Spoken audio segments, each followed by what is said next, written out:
Kasih karunia dan damai sejahtera dari Allah Bapa kita dan dari Tuhan Yesus Kristus serta karya Roh Kudus menyertai saudara sekalian. Amin. Tema renungan pada hari ini, sukacita memberi. Sabda Tuhan terambil dari 2 Korintus 8 ayatnya yang pertama sampai dengan yang ke-9. Demikian sabdanya. Saudara-saudara, kami hendak memberitahukan kepada kamu tentang kasih karunia yang dianugerahkan kepada jemaat-jemaat di Makedonia. Selagi dicobai dengan berat dalam pelbagai penderitaan, sukacita mereka meluap, dan meskipun mereka sangat miskin, namun mereka kaya dalam kemurahan. Aku bersaksi bahwa mereka telah memberikan menurut kemampuan mereka, bahkan melampaui kemampuan mereka. Dengan kerelaan sendiri mereka meminta dan mendesak kepada kami, supaya mereka juga beroleh kasih karunia untuk mengambil bagian dalam pelayanan kepada orang-orang kudus. Mereka memberikan lebih banyak daripada yang kami harapkan. Mereka memberikan diri mereka, pertama-tama kepada Allah, kemudian oleh karena kehendak Allah juga kepada kami.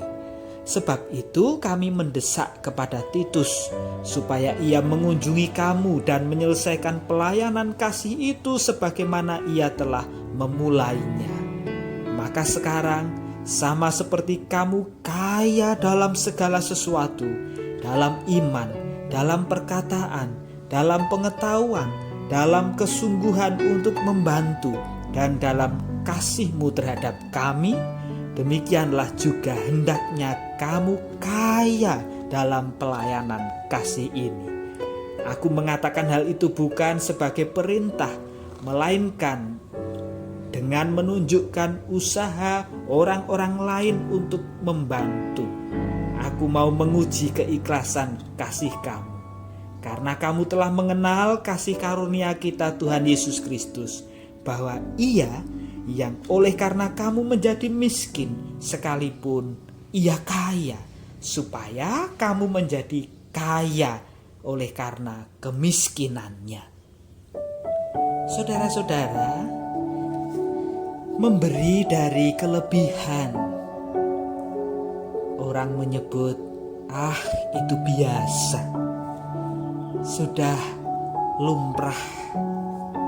Namun, memberi dari kekurangan, itu baru luar biasa. Iya, memberi bukan sekedar jumlah, tetapi sikap. Jumlah memang perlu, tetapi sikap lebih penting. Jumlah bisa menjadi representasi sikap, namun sikap melebihi dari sekedar presentasi jumlah. Saudara-saudara yang terkasih, jemaat di Makedonia menjadi contoh. Di tengah pelbagai macam kesukaran-kesukaran yang berat, bahkan Rasul Paulus menyebut mereka miskin sekali, tetapi hati mereka melimpah dengan kemurahan. Ketika jemaat di Yerusalem membutuhkan bantuan, jemaat Makedonia tergerak hatinya untuk mengambil bagian di dalam memberi semampu mereka, bukan sekedarnya saja. Mereka disebutkan proaktif tanpa ada yang menyuruh, dan inilah yang dipuji Rasul Paulus di hadapan jemaat Korintus. Saudara-saudara yang dikasihi oleh Tuhan, kasih karunia Allah sudah diberikannya melimpah di dalam kehidupan kita. Pertanyaannya, mampukah kita proaktif menyediakan hati, diri, memberi sikap menjadi alat cinta kasih Allah bagi sesama.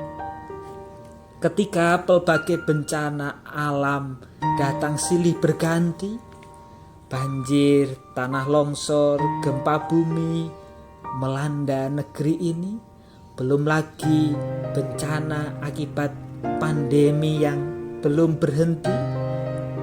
Mampukah kita memberi diri, menopang, menguatkan, menolong, menghibur sesama yang dalam kesulitan, meski kita sendiri dalam kesukaran?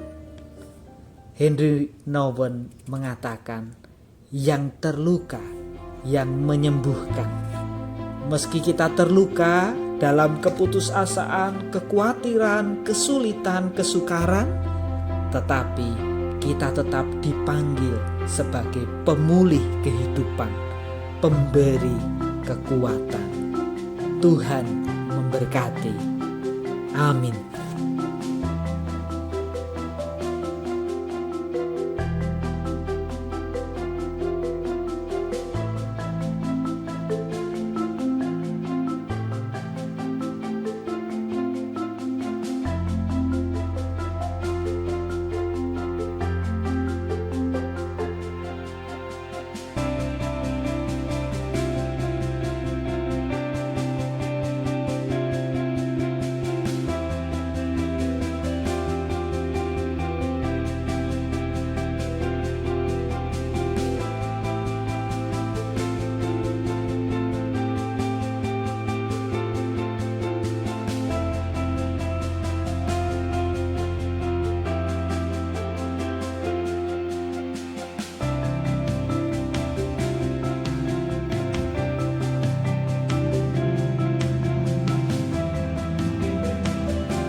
Dari GKJ Kablo untuk GKJ Gedung. Dari GKJ Kablo banjir-banjiran di daerah Genuk. Ya, siap. Karena masih dalam. Pak Indra, makasih.